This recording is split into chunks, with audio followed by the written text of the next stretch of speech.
बार चुनाव लड़ रहे हैं, कहाँ से चुनाव लड़ेंगे? आपने भी कहा कि सामान्य सीट से चुनाव लड़ेंगे।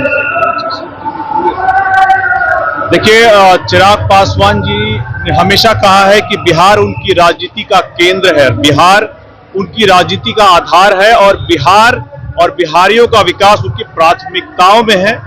इसीलिए केंद्रीय मंत्री रहते हुए भी उन्होंने अपने vision Bihar first, Bihari first को लगातार केंद्रीय मंत्रिमंडल के द्वारा उसमें से जो अलग अलग विकास के काम है उसको करवाने का काम किया है। आप याद कीजिए, मखाना बोर्ड की स्थापना, देश का तीसरा निफ्टम का बिहार में आना, जातीय जनगणना, एक केंद्र में रहते हुए ही उन्होंने बिहार के लिए ये साकार करवाया है। अभी बायर सेलर मीट भी हुआ था जिसमें बिहार से अब बाहर के लोग डायरेक्टली किसानों से खरीद पाएंगे, किसानों को इसका सीधा लाभ मिलेगा। तो लगातार बिहार में विकास के लिए अपने vision Bihar first, Bihari first को साकार करते रहे हैं। लेकिन बिहार के लिए, बिहारियों के लिए अगर वो बिहार के सदन के पटल से आवाज उठाएंगे तो उनकी आवाज को ज्यादा मजबूती मिलेगी, बिहार को ज्यादा आगे बढ़ने के अवसर मिलेंगे। और इसीलिए हम लोगों ने भी कहा है, कई अवसरों पे कहा है, कार्यकर्ताओं ने कहा था, प्रभारी होने के नाते मैं जिस जिले, जिस प्रखंड, गली मोहल्ले, गांव पंचायत जहां भी गया हूं, सभी लोगों ने कहा है कि चिराग पासवान जी बिहार के बेटे होने के नाते बिहार में आकर के बिहारियों के लिए काम करना चाहिए और बिहार में रह करके Bihar first, Bihari first vision को यहां पर धरातल पर उतारना चाहिए। ऐसे में उन्होंने, हम लोगों ने 2016 मई को जो पार्टी की तरफ से प्रस्तावना गया था कि आपको बिहार से चुनाव लड़ने के बारे में सोचना चाहिए, उस पर वो गंभीरता से विचार कर रहे हैं।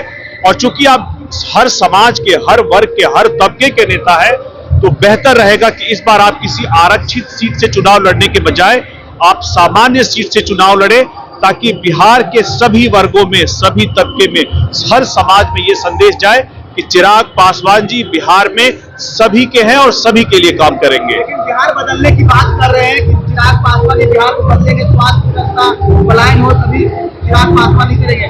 क्या अभी स्वास्थ्य सही नहीं है? क्या अभी पलायन नहीं दिख पा रहा जो किस बात का?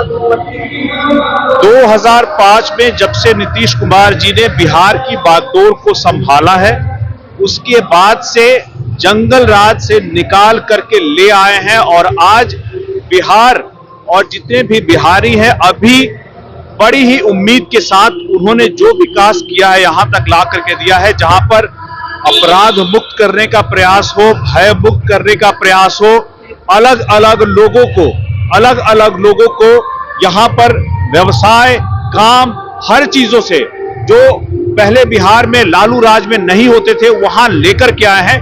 यहां से आगे लेकर के चलने के लिए एक युवा शक्ति की जरूरत है जो नीतीश कुमार जी के, नरेंद्र मोदी जी के और एनडीए के सपनों को आगे ले जा सके।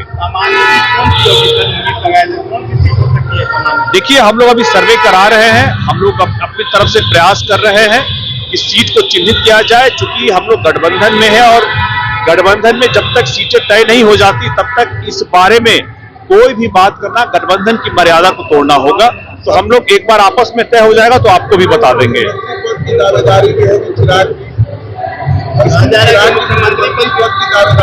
देखिए, जब मैंने उनकी बड़ी भूमिका की बात की है तो मैंने कोई मैंने किसी विशेष पद की मांग नहीं की है। बिहार में आकर काम करना ही चूंकि उनका आधार रहा है कि बिहार केंद्रित राजनीति रही है, उन्होंने कहा है बड़ी जिम्मेदारी यहां पर आकर के बिहारियों के लिए जो भी वो काम करेंगे तो आप ही वही जिम्मेदारी उनके लिए बड़ी हो जाएगी। कोई भी आदमी किसी भी मंत्री का पद संभाले, जब तक उस कुर्सी में बैठने वाला उस पद को चमकाता है, कोई